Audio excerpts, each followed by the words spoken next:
Sigale-gale manotodo di pargondangani. Sigale-gale manotodo di pargondangani. Sigale-gale manotodo di pargondangani.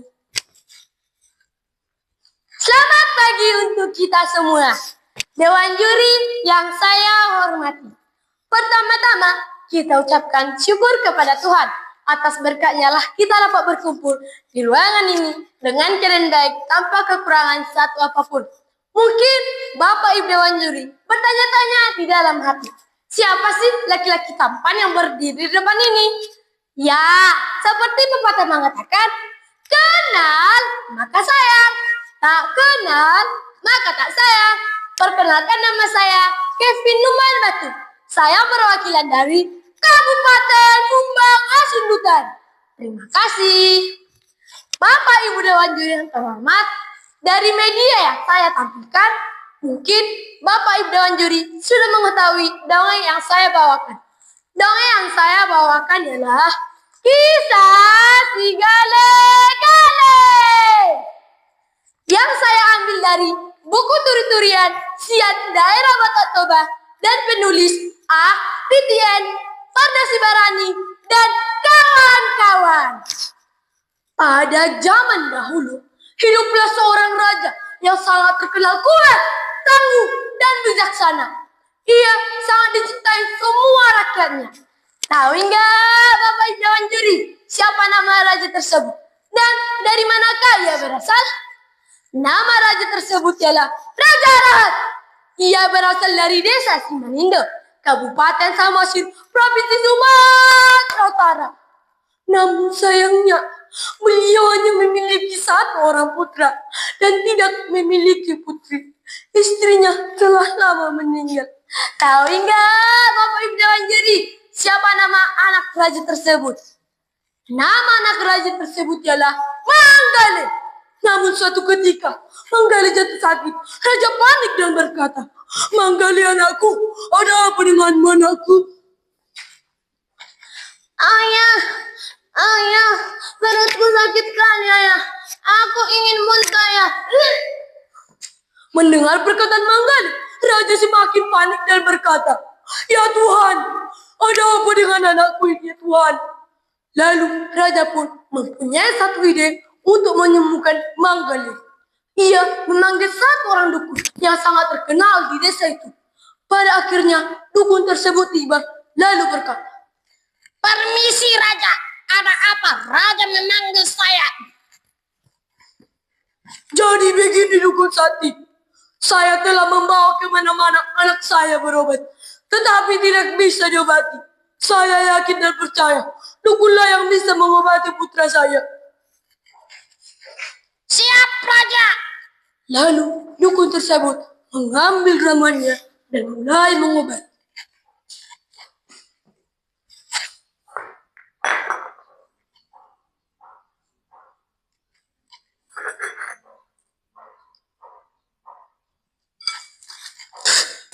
Begu jauh, begu toba, keluarlah, sembuhlah segala penyakit.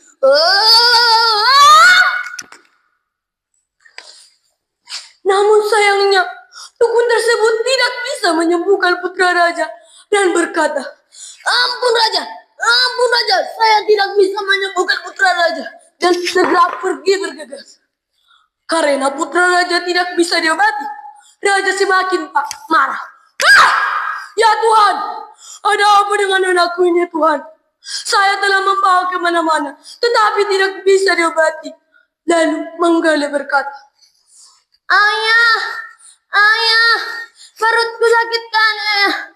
Aku tak tahan lagi ayah. Mungkin ayah, inilah hari terakhirku ayah. Selamat tinggal ayah.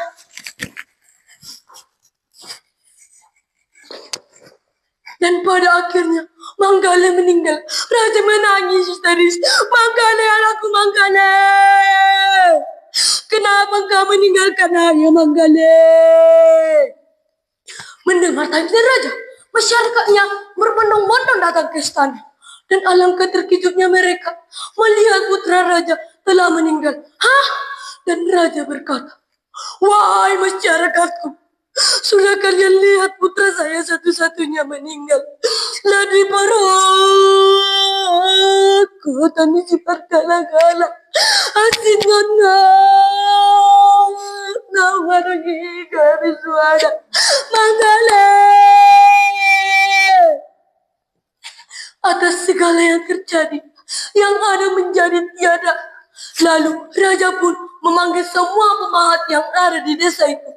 Dari semua pemahat-pemahat tersebut, raja memilih satu orang pemahat yang sangat berbakat. Tahu ya, Bapak Idawan Jiri, siapa nama pemahat tersebut? Nama pemahat tersebut ialah Rahat Bulu. Dan raja berkata, "Wahai Rahat Bulu, sudah kau lihat putra saya satu-satunya meninggal. Maka dari itu, tebanglah pohon yang ada di gerbang istana. Pahatlah dia menyerupai anak saya. Kerjakanlah itu selama 3 hari. Siap, Raja. Lalu pemahat tersebut menebang pohon dan mulai memukul. Setelah selesai, ia pun mengangkat ke depan raja dan berkata, "Permisi, Raja. Saya telah selesai memahat apa yang diperintahkan Raja." Alangkah terkejutnya raja. Manggale anakku, Manggale.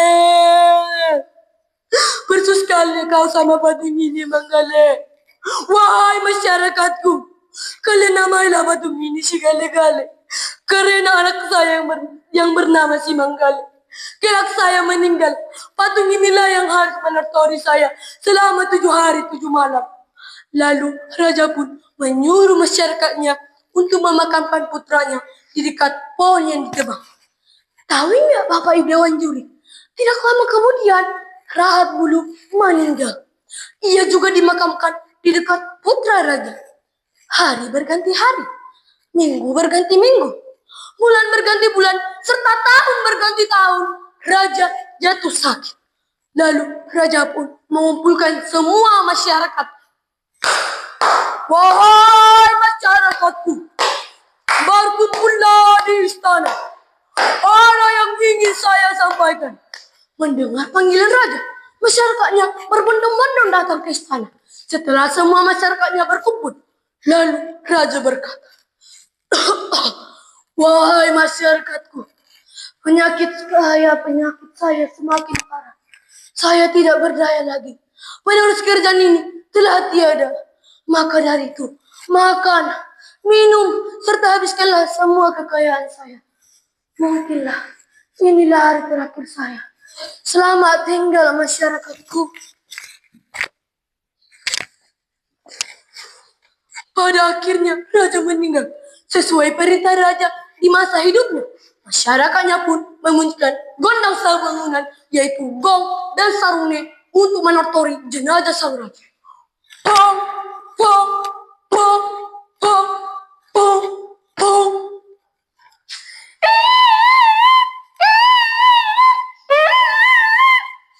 Setelah selesai, masyarakatnya pun memakamkan raja di dekat putra raja. Tahu nggak Bapak Ibu Dewan Juri, di mana posisi pemakaman mereka? Yang di tengah adalah Manggale, dan di sebelah kanannya ialah Raja Rahat, dan di sebelah kirinya Rahat Bulu. Setelah selesai, semua masyarakatnya pun makan, minum, serta menghabiskan semua kekayaan raja. Di antara masyarakatnya, ketua adat berkata, "Mama holo ibapu tade bata iparmate anda pur bayi seorang mana si pasti dapat ini siuli bayi seorang si deh apa ngisi setara pindah pada patutu." Lalu semua masyarakatnya pun meminta doa kepada Tuhan agar diberikan keturunan laki-laki dan perempuan untuk mewariskan semua kekayaan. Baiklah Bapak Ibu Dewan Juri, demikianlah dongeng saya. Jika ada jarnya patah, jangan simpan di dalam peti. Jika ada perkataan saya yang salah, jangan disimpan di dalam hati. Jayalah budaya Batak, horas, horas, horas. Terima kasih.